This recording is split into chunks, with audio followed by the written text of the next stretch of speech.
दोस्तों स्वागत है आपका भारत की बात में। दोस्तों मैं हूं फिरदौस गनी और आज आपके लिए पूरे देश भर की टॉप न्यूज लेकर आए हैं। दोस्तों वीडियो स्टार्ट करने से पहले आपसे एक रिक्वेस्ट है, अगर आप नए आए इस चैनल पर तो फिर चैनल को सब्सक्राइब के बेल आइकन को भी प्रेस कर दीजिए और साथ में वीडियो को लाइक कीजिए, अपने दोस्तों के साथ शेयर भी कीजिए। तो चलो दोस्तों स्टार्ट करते हैं आज की पूरे देश भर की टॉप न्यूज। दोस्तों कोरोना के बढ़ते मामलों को देखते हुए केंद्र सरकार ने राज्यों को त्योहारों पर सख्ती बरतने के निर्देश जारी किए हैं। केंद्रीय स्वास्थ्य मंत्रालय ने सभी राज्यों के अफसरों को चिट्ठी लिखकर स्थानीय स्तर पर पाबंदी लगाने का निर्देश दिए हैं। जी हां, खासतौर पर होली, ईद, शबे बारात और ईस्टर को देखते हुए केंद्रीय स्वास्थ्य मंत्रालय राज्यों के अफसरों को लिखा है कि त्योहारों पर भीड़ इकट्ठा ना हो, इसका ध्यान रखा जाए और सख्ती बरती जाए।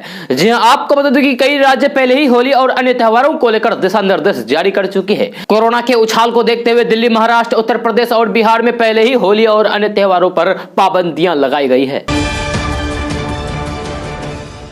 दोस्तों एक बीजेपी का नेता है और सीनियर नेता है। जी हां, उन्होंने कहा है कि केरल के लोग ज्यादा पढ़े लिखे हैं, इसीलिए बीजेपी को वोट नहीं देते हैं। जी हां, ये बातें कोई और नहीं बल्कि खुद बीजेपी के नेता ही ने कहा है। जी हां, केरल में अगले महीने विधानसभा चुनाव के लिए वोटिंग होगी, जिस वजह से सभी पार्टियां चुनाव प्रचार में जी जान से जुटी हुई है। जी हां, बीजेपपी ने भी इस बार सत्ता की चाबी पाने के लिए मेट्रोमैन ई श्रीधरन को मैदान में उतारा है, लेकिन एक बड़े नेता के बयान से पार्टी की जमकर किरकिरी हुई है। जी हां, इसी बयान पर कांग्रेस के वरिष्ठ नेता और सांसद शशि थरूर ने भी चुटकी ली है। जी हां, अंग्रेजी अखबार इंडियन एक्सप्रेस ने बीजेपी नेता राजगोपाल का इंटरव्यू लिया था, जिसमें उनसे पूछा गया था कि केरल में बीजेपी अपना राजनीतिक स्थान बनाने में क्यों सक्षम नहीं है। तो हरियाणा और फिर त्रिपुरा में पार्टी का कोई खास वजूद नहीं था, लेकिन वहां पर सरकार बन गई बीजेपी की। इसके अलावा बंगाल में भी बहुत ही कम समय में बीजेपी ने खास जगह बना ली है। इस पर राजगोपाल ने कहा कि केरल एक अलग तरीके का राज्य है, यहां पर बीजेपी की पकड़ नहीं मजबूत होने की कई कारण है। एक बड़े कारण का जिक्र करते हुए राजगोपाल ने कहा कि केरल की साक्षरता दर यानी कि केरल में पढ़े लिखे लोगों की संख्या 90% है। यहां के लोग तार्किक है, साथ ही हर मुद्दे पर सोचते हैं। ये शिक्षित लोगों की आदतें होती है। वही केरल में 55% हिंदू हैं और 45% अल्पसंख्यक है। इन सब वजहों से केरल के हालात अलग हैं, जिस वजह से दूसरे राज्यों से उनकी तुलना नहीं की जा सकती है। दोस्तों पश्चिम बंगाल में एक चुनावी रैली के दौरान उस वक्त अद्भुत नजारा देखने को मिला जब मंच पर मौजूद एक भाजपा कार्यकर्ता ने जाकर प्रधानमंत्री नरेंद्र मोदी के पांव छुए और बदले में उन्होंने भी उसके पांव छू लिए। जी हां, भाजपा ने अपने ट्विटर अकाउंट पर इस वीडियो को शेयर किया है। जी हां, और इसे संस्कार का भाव बताया है, जैसे आप वीडियो में देख रहे हैं। जी हां, दरअसल प्रधानमंत्री नरेंद्र मोदी बुधवार को बंगाल के कांथी में एक चुनावी रैली को संबोधित करने पहुंचे थे। सभी स्थानीय नेताओं के साथ मंच पर पहुंचकर प्रधानमंत्री नरेंद्र मोदी जैसे ही बैठे थे कि वहां मौजूद एक कार्यकर्ता उनके पांव छूने के लिए आगे बढ़ा, फिर पलटकर उन्होंने भी कार्यकर्ताओं के पांव छुए। जी हां, भाजपा ने इस वीडियो को अपने ट्विटर अकाउंट पर शेयर करते हुए लिखा है कि भाजपा एक ऐसा सांस्कृतिक संगठन है जहां कार्यकर्ताओं में एक दूसरे के प्रति समान संस्कार का भाव रहता है। पश्चिम बंगाल में चुनावी रैली के दौरान मंच पर जब एक भाजपा कार्यकर्ता पैर छूने आया तो प्रधानमंत्री नरेंद्र मोदी ने भी पैर छूकर कार्यकर्ता का अभिवादन किया। दोस्तों बिहार में रहने वाले लोगों के लिए अच्छी खबर सामने आ रही है। मिली जानकारी के मुताबिक बिहार के लोग ऑनलाइन के द्वारा भी केस या फिर किसी भी प्रकार की शिकायत कर सकते हैं। जी हां, क्योंकि 1 मई से बिहार का हर थाना ऑनलाइन करा दिया जाएगा। खबर के मुताबिक CTNS के तहत बिहार के सभी 1094 थानों को ऑनलाइन कराने का काम किया जा रहा है। जी हां, जैसे ही यह काम पूरा हो जाएगा इसके बाद थाने से कोर्ट तक FIR, केस डायरी, चार्जशीट की प्रक्रिया डिजिटल तरीके से होगी। जी हां, आपको बता दूं कि बिहार पुलिस विभाग बहुत जल्द एक पोर्टल को लॉन्च करेगा, जिस पोर्टल पर जाकर आप कई तरह की सुविधाएं प्राप्त कर सकते हैं। साथ ही साथ आप ऑनलाइन के द्वारा केस या फिर किसी भी मीटिंग में होने की रिपोर्ट दर्ज करा सकते हैं। जी हां, इस वेबसाइट पोर्टल के लॉन्च होने के बाद आप कैरेक्टर वेरिफिकेशन और फिर कैरेक्टर सर्टिफिकेट के लिए भी ऑनलाइन आवेदन कर सकते हैं। इससे बिहार में रहने वाले लोगों को कई तरीके के लाभ होंगे। जी हां, और उन्हें ज्यादा भागदौड़ करने की जरूरत नहीं पड़ेगी। दोस्तों भाजपा नेता सुशील कुमार मोदी ने बुधवार को कहा है कि अगले 8 से 10 सालों तक पेट्रोल और डीजल को GST व्यवस्था के तहत लाना संभव नहीं है। जी हां, ऐसा करने से सभी राज्यों को 2 लाख करोड़ रुपए का वार्षिक राजस्व नुकसान होगा। केंद्र और राज्य सामूहिक रूप से पेट्रोलियम उत्पादों पर 5 लाख करोड़ रुपए से अधिक का कर इकट्ठा करते हैं। यह सुशील कुमार मोदी ने फाइनेंशियल बिल 2021 की चर्चा में भाग लेते हुए राज्यसभा में यह बात कही है। जी उनका यह बयान ऐसे समय में आया जब वित्त मंत्री निर्मला सीतारमण ने एक दिन पहले ही कहा था कि GST काउंसिलिंग की आगामी बैठक में अगर राज्य पेट्रोल और डीजल को जीएसटी के दायरे में लाने का मसला उठाते हैं तो फिर वे चर्चा के लिए तैयार है। इसको लेकर सुशील कुमार मोदी ने कहा कि अगले 8 से 10 सालों में पेट्रोल और डीजल को जीएसटी व्यवस्था के तहत लाना संभव ही नहीं है, क्योंकि राज्य 2 लाख करोड़ रुपए के वार्षिक राजस्व नुकसान सहने के लिए तैयार नहीं होंगे। केंद्र और राज्य सरकार मिलकर पेट्रोलियम उत्पादों पर कर से 5 लाख करोड़ रुपए से अधिक कमाते हैं। जी उन्होंने आगे बताया कि अगर पेट्रोलियम उत्पादों को जीएसटी के तहत लाया जाता है तो उन पर ज्यादा से ज्यादा 28% कर वसूला जाएगा, क्योंकि यह कर व्यवस्था में सबसे अधिक स्लैब है, यानी कि जीएसटी का सबसे अधिक 28% है। वर्तमान में पेट्रोलियम उत्पादों पर 60% कर एकत्रित किया जाता है। इसके परिणाम स्वरूप केंद्र और राज्य को 2 लाख करोड़ रुपए से 2,50,000 करोड़ रुपए का नुकसान होगा। दोस्तों, रंगों का त्योहार खाने पीने का भी उत्सव लेकर आता है। जी हाँ, जैसे जैसे होली नजदीक आ रही है, बाजारों में सूखे मेवे और मसालों की खरीदारी बढ़ती ही जा रही है। देश के सबसे बड़े किराना बाजार खाड़ी बावड़ी में इन दिनों रौनक देखने लायक है। जी हाँ, यहाँ दिल्ली एनसीआर के साथ ही दूसरे राज्यों से भी लोग खरीदार करने पहुंच रहे हैं। यहाँ तक कि बिहार से भी लोग वहां पर जा रहे हैं खरीदने के लिए। बाजार में जहाँ बादाम, किशमिश, मखाना, काजू, अखरोट, गिरी समेत अन्य सूखे मेवे की मांग बढ़ी है, क्योंकि मसालों में रोग प्रतिरोधक क्षमता बढ़ाने की क्षमता होती है। जी ऐसे में लोग कोरोना से बचाव के लिए मसाले भी खरीद रहे हैं। इसके अलावा ठंडाई तैयार करने के लिए उसके सामानों की खरीदारी हो रही है। जी हाँ, यहाँ के दुकानदारों के मुताबिक होली पर बड़ी मांग दुकानदारों का उत्साह बढ़ाने वाली है। लोग उत्साहपूर्वक खरीदारी करने बाजार में पहुंच रहे हैं। जी हाँ, ये कोरोना के संघर्ष के बीच बाजार को लेकर सुखद संदेश है। दोस्तों, पश्चिम बंगाल की मुख्यमंत्री ममता बनर्जी ने बुधवार को प्रधानमंत्री नरेंद्र मोदी को झूठा कहा। जी हाँ, और भाजपा पर राज्य में गुंडों को लाने का आरोप लगाया। जी हाँ, विष्णुपुर में एक सार्वजनिक रैली में ममता बनर्जी ने कहा कि मैं प्रधानमंत्री पद का सम्मान करती हूं, लेकिन यह करते हुए अफसोस हो रहा है कि नरेंद्र मोदी झूठ बोलते हैं। जी हाँ, उन्होंने कहा कि मैंने पीएम नरेंद्र मोदी की तरह झूठ नहीं देखा है। जी हाँ, वे केवल झूठ बोलते हैं। कौन है गुंडे? आज बीजेपी की प्रताड़ना के कारण यूपी में आईपीएस अधिकारी अपने नौकरी छोड़ रहे हैं। उन्होंने भाजपा पर बंगाल की संस्कृति को नष्ट करने के लिए उत्तर प्रदेश से गुंडे लाने का भी आरोप लगाया है। यह तृणमूल कांग्रेस प्रमुख यानी कि ममता बनर्जी ने कहा है कि किसान 1 साल से अधिक समय से सड़कों पर है और केंद्र सरकार ने सुनिश्चित किया है कि वे सड़कों पर नहीं चल पाएंगे। दोस्तों, कोरोना संक्रमण की वजह से इंडियन रेलवे अब ट्रेनों में केटरिंग की सुविधा नहीं दे रहा है। हालांकि कुछ ट्रेनों में पैकेजिंग खाने भी उपलब्ध हैं, लेकिन इस बार आप होली के मौके पर अगर घर जा रहे हैं तो फिर सफर के दौरान अब आपको खाने की कोई भी चिंता नहीं करनी होगी। दरअसल आईआरसीटीसी केटरिंग से आपको आसानी से खाना मिल जाएगा। जी हां, आईआरसीटीसी अब आपको 500 से ज्यादा रेस्टोरेंट के जरिए ट्रेनों में आपकी सीट पर खाना डिलीवर कराएगा। जी, इस प्रकार अब आप सफर के दौरान अपने पसंदीदा रेस्टोरेंट से खाना खा सकते हैं। जी, इसके लिए भी आपको कोई भी परेशानी नहीं होगी। इन रेस्टोरेंट से आपकी सीट बर्थ पर खाना डिलीवर किया जाएगा। इन 500 रेस्टोरेंट में से अपने पसंदीदा रेस्टोरेंट से आप आईआरसीटीसी की आधिकारिक वेबसाइट, ई केटरिंग वेबसाइट या फिर food on track mobile app के जरिए खाना ऑर्डर कर सकते हैं। दोस्तों, पश्चिम बंगाल और असम में भाजपा विरोधी दल सॉफ्ट हिंदुत्व की रणनीति अपना रहे हैं। एक मुस्त मुस्लिम मत हासिल करने की भी कोशिश कर रहे हैं। जहां पश्चिम बंगाल और असम के चुनावों में खुद को धर्मनिरपेक्ष मानने वाले सियासी दलों में मुस्लिम मत हासिल करने की होड़ जरूर है, लेकिन वे नरम हिंदुत्ववादी रणनीति के साथ विपरीत ध्रुवीकरण से भी बचने की कोशिश कर रहे हैं। जी हां, बंगाल और असम दोनों जगह पर भाजपा विरोधी दलों की रणनीति यही है कि वे एक मुस्त मुस्लिम मत हासिल करके निर्णायक बढ़त बनाने में कामयाब हो। साथ ही भाजपा के पक्ष में हिंदुत्व के नाम पर ध्रुवीकरण रोकने के लिए मंदिर मत को साधने का प्रयास हो रहा है। जी हां, तुष्टीकरण के आरोप और फिर कथित मुस्लिम समर्थक दल की छवि से बचने की कवायद भी नजर आ रही है। राजनीतिक विश्लेषकों का कहना है कि बंगाल में ममता बनर्जी हो या फिर असम में कांग्रेस, भाजपा के पक्ष में ध्रुवीकरण रोकने की पूरी कवायद कर रहे हैं।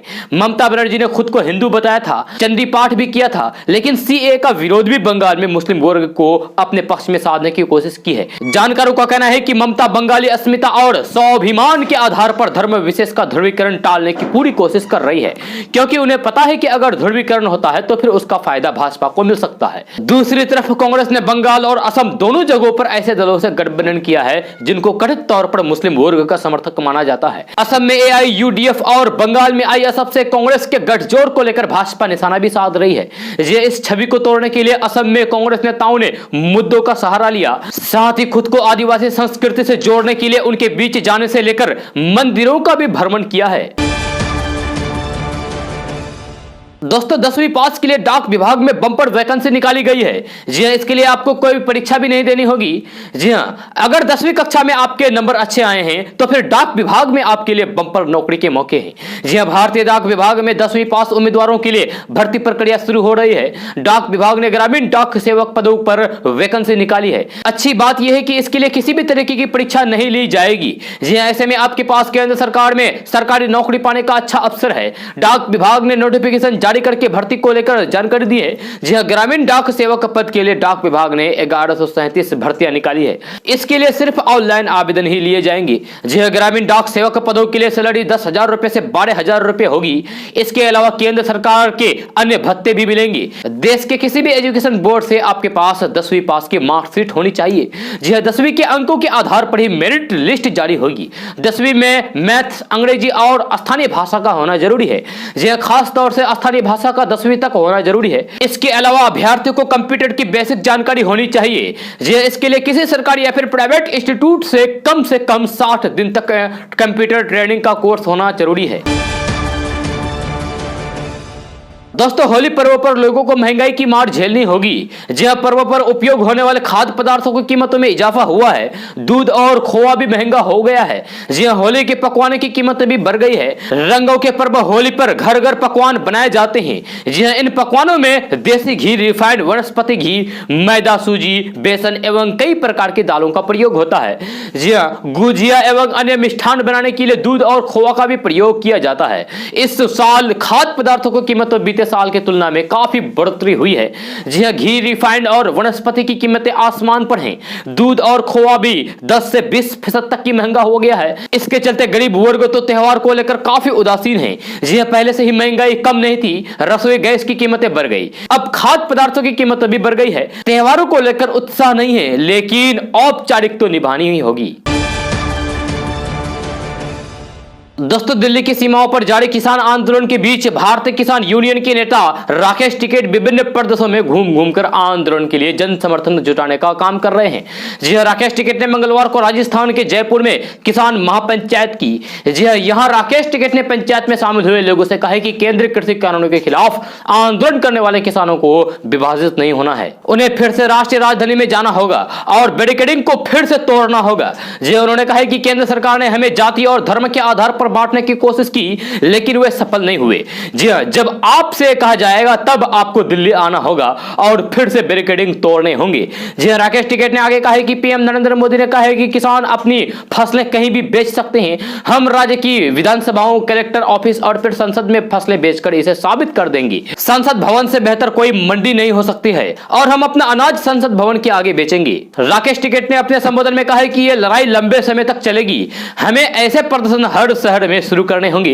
इन प्रदर्शनों को अब तक जारी रखने होगा। जी, जब तक सरकार तीनों कृषि कानूनों को वापस नहीं लेती है, एमएसपी पर कानून नहीं बनाया जाता है, तब तक किसान आंदोलन खत्म नहीं होगा। दोस्तों इस साल लोगों को भीषण गर्मी का सामना करना पड़ सकता है। जी हां, वजह है ला नीना के शीतकालीन असर का कम होना। जी हां, मौसम विभाग की माने तो वैश्विक मौसम पैटर्न ला नीना का शीतकालीन प्रभाव अब कम होने लगा है।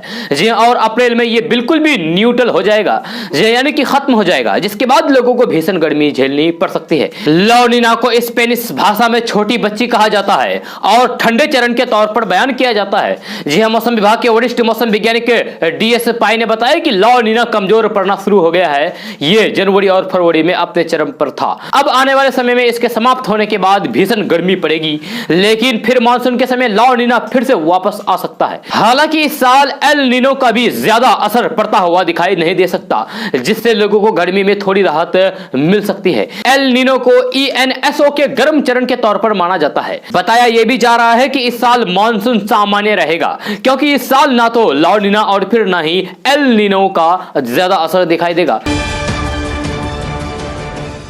दोस्तों अगर आपका बैंक में जरूरी कामकाज है तो फिर आप 3 दिनों में ही इसे निपटा लें, क्योंकि बैंक 10 दिनों में केवल 2 दिन ही खुलेंगी। जी हाँ, वित्तीय वर्ष 2021 खत्म होने को है और आज 25 तारीख हो गई है, यानी कि 25 मार्च, और अब गिनती के मात्र 5 दिन ही बचे हैं। पीपीएफ अकाउंट, सुकन्या समृद्धि योजना में न्यूनतम वार्षिक निवेश करने समेत ऐसे कई तरीके के काम हैं जिन्हें 31 मार्च तक निपटाना जरूरी है। वहीं नए फाइनेंशियल ईयर में भी ऐसे कई जरूरी काम होते हैं जिनके लिए बैंक जाना जरूरी हो जाता है। बैंक से जुड़े कामों के लिए अगले 10 दिन तक आपको बहुत ही कम समय मिलने वाला है। आपको बैंक से जुड़े कोई भी जरूरी काम करना है तो फिर इसे अगले 3 दिन के अंदर ही निपटा ले, नहीं तो अगले 10 दिन तक के लिए फेर में पड़ सकते हैं। दरअसल 27 मार्च से लेकर 4 अप्रैल 2021 के बीच बैंक सिर्फ 2 दिन ही खुले रहेंगे।